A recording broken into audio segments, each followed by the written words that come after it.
All right, guys, we are going to be reacting to Russia panic. German Leopard 2A7V tanks officially arrived in Ukraine. Thank you so much for the support, guys. We're going to see how things are moving over there in Russia and Ukraine and see what is new when it comes down to armory. So jump in and see what's going on. Okay.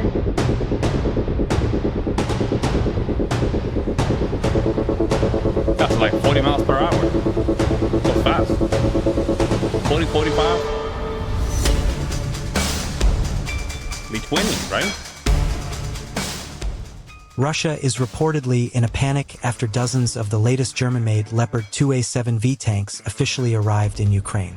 The arrival of this advanced equipment marks a significant increase in Western military support, particularly from Berlin, which had previously been hesitant to send heavy offensive weapons. The Leopard 2A7V, one of the most modern main battle tanks in the world, is expected to change the dynamics of the battlefield, giving Kyiv far greater firepower than Russia's aging armored fleet.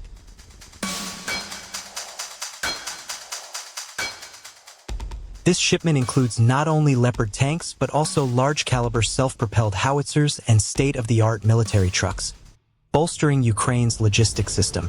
The aid packages have been delivered in stages and have now been confirmed at several strategic locations near the front lines.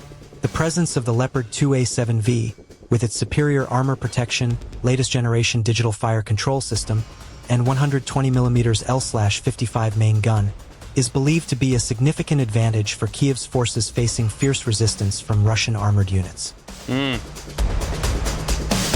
Okay. Military observers believe that Germany's decision to send the Leopard 2A7V is not only a matter of technical support, but also a political symbol. For months, Berlin has been under pressure from NATO and the United States to take a bold step. Now, that step has finally materialized, demonstrating that Germany is no longer simply playing it safe, but is ready to become a key force in confronting Moscow's aggression. Russia clearly understands the consequences of this.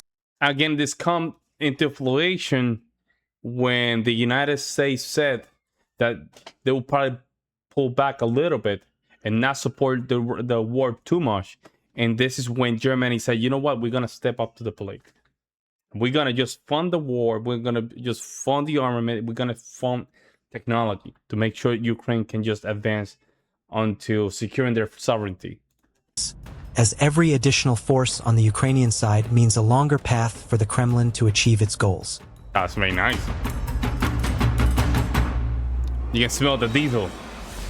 On the Russian side, state media propaganda has begun to buzz about the arrival of the Leopard 2A7V with a tone of cynicism, but also a veiled concern. Analysts in Moscow have called this delivery a major escalation that could complicate Russia's defense strategy in the Donbass and the south. The Russian military has relied heavily on T-72 and T-90 tanks, but numerous... And if you know those tanks are they're pretty big, pretty fast. Big and fast.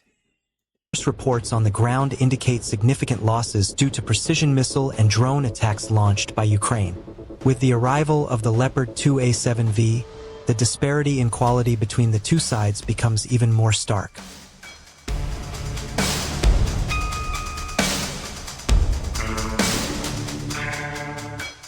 For Ukraine, the arrival of the Leopard 2A7V is a tremendous morale booster.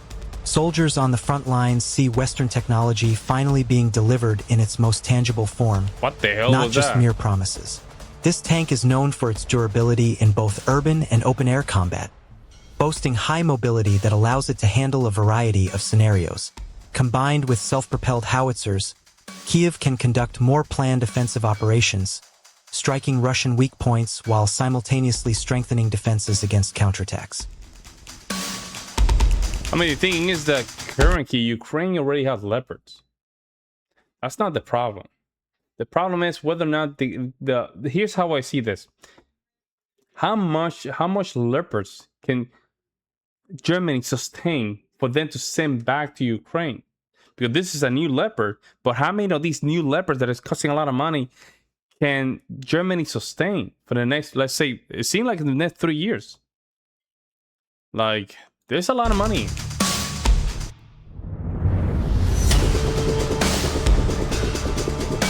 I'm just saying. From a strategic perspective, Germany's move also signals increasingly solid NATO coordination. The European Union and transatlantic allies are increasingly pledging support for Kiev, despite Russia's continued warnings of the risk of escalation. Many argue that with the Leopard 2A7V on the battlefield, Ukraine now has a greater chance of containing or even reversing Russian dominance in some sectors. This forces the Kremlin to find new ways to counter the Western tank threat that has long posed a threat to Russian forces.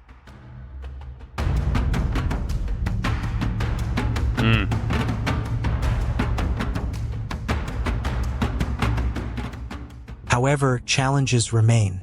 Ukraine still needs to train crews and technicians to fully operate the Leopard 2A7V. And that costs a lot of money too, and resources. A lot of this stuff just keep costing a lot of resources and money. Germany has opened crash training centers in several secret locations, ensuring that Kiev's troops can quickly master the tank's complex systems. However, experts emphasize that, although it will take time, the psychological effects of these tanks' arrival are already clear. Russia is under increasing pressure, while Ukraine is gaining confidence. The arrival of the Leopard 2A7V clearly marks a new chapter in this conflict. More serious. It is an escalation, escalation. You put it in that context. You still putting more resources. The world is now the watching war. with rapt attention to see how these German-made tanks will fare on the battlefield. If proven effective, it's possible that the next wave of deliveries will be even larger, signaling that the war in Ukraine has entered a phase where Western technological superiority is truly tested against Russia's conventional strategy. And for Moscow, this is a stark warning. Any aggressive move will always be met with a stronger response from the Western alliance. Well, that's of course being facetious. I don't think this is how it works, right? Whatever goals Russian has in this war, I don't think has nothing to do with it. Could, you know what's crazy? It could be that they just wanted that region of Ukraine. That's it. The rest is just bonus. What I think is when it came down to the demilitarization of Kiev, I don't think, personally, I don't think Russia is estimated to just get the amount of pushback by a bit during the beginning of the war. However, I have to just mention this. Money, the question is, can you as a country sustain yourself to a point that you can give more armory to Ukraine, plus keeping some weapon to yourself? Some countries cannot do that. France cannot do that. Spain cannot do that. They can't. They don't have the money. But they're sending all these armory. Germany can do that. Poland can do that. Lithuania can do that. United States can do that. But some of the other countries that can't do that. How long? Because right now, might as well just the only reason Ukraine just even holding itself in this war, because some of these countries are sending their best, almost their best technology. But damn, man, the Leopard is a great tank, but it costs a lot of money, man. Let me see. Leopard 2A7V. Leopard 2A7V, okay. Cost. Damn. 15 to 29 million euros. The cost of the Leopard 2A7V main battle tank varies, but it's roughly in the range of 15 million to 29 million euros for the 2A7V and 2A8 models, as seen in past contract figures. Actual costs depend on the quantity purchased and include factors beyond the vehicle itself, such as training, spare part, and logistical support. So let's just be conservative. Let's say the Leopard is costing you 20 million.